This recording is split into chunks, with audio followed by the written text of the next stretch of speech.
আপনি একটু বলবেন আপনাদের ভোটার আইডি কার্ডটা একটু দেখাবেন দেখি ভোটার আইডি কার্ডটা দেখি ভোটার আইডি কার্ডটা একটু বলবেন আইডি কার্ডটা একটু বলেন ভোটার আইডি কার্ডটা কোথায় একটু বলেন আপনি কোথায় যাচ্ছেন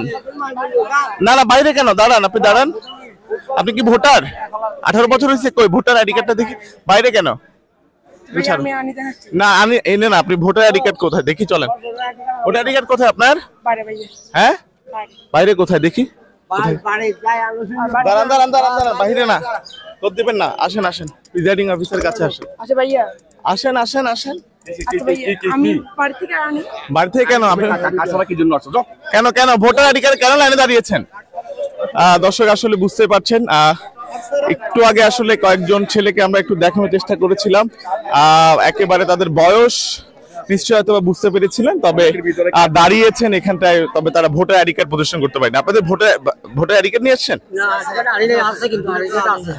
আছে আচ্ছা ভোটের পরিবেশ কেমন দেখছেন ভালো আলহামদুলিল্লাহ অনেক ভালো আচ্ছা এই যে কিছুক্ষণ আগে যে ছেলেগুলো দেখলেন তাদের তো 18 বছর হওয়ার মতো না আমার কাছে রেকর্ড আছে এই বিষয়টা আসলে কি বলবেন না না ওদেরকে দেওয়া হয় না মনে ভোটার আইডি কার্ড হইছে ভোটার হইছে নালে কেন আসতো না জোর দিয়ে চলে গেল কেন ভয় পাইছে ছোট মানুষ না ছোট মানুষ তো জন্য ভয় পাইছে বয়স কম হয় কারণে বুঝে না বয়সে এই জন্য বুঝে নাই এক দুইবার ভোট দিলে তাহলে ঠিক হইতো প্রথম তো এই জন্য চলে যাওয়ার কথা ভয় পাইছে আমারও থাকতো আমি প্রিজাইডিং অফিসার কাছে দেখতাম দেখি ভয় পাইছে এই জন্য ধন্যবাদ আসলে আমরা দেখছিলাম আসলে নির্বাচনের যে পরিবেশ সেটি আমরা দেখানোর চেষ্টা করছি এবং বুঝতে পারছেন এবারে 59 উপজেলায়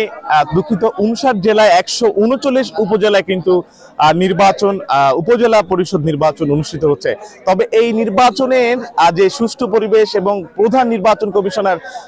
হাবিবুল আওয়াল যেমনটা আসলে বলেছেন যে কোনো মূল্যে এই নির্বাচনকে গ্রহণযোগ্য এবং সুষ্ঠু করার একটি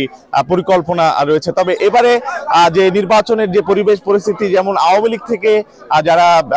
এমপি মন্ত্রীদের প্রার্থী যারা রয়েছেন বা আত্মীয় স্বজন তাদেরকে তারা যাতে নির্বাচনে না দাঁড়ায় সেই বিষয়টা একটি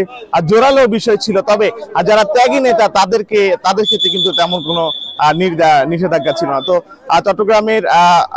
মিরসরাই উপজেলায় কিন্তু আমরা সকাল থেকে দেখতে পেয়েছি ভোট কেন্দ্রের পরিবেশ এবং সকাল থেকেই ভোটের যে পরিবেশ যে আবহাওয়া সকাল 8টা থেকেই তারা কিন্তু এখানটায় আসছেন এবং তার সাথে তারা তাদের ভোটাধিকার প্রয়োগ করছেন তো এখন পর্যন্ত আমার কাছে এই মুহূর্তে খবর এতটুকুই ছিল।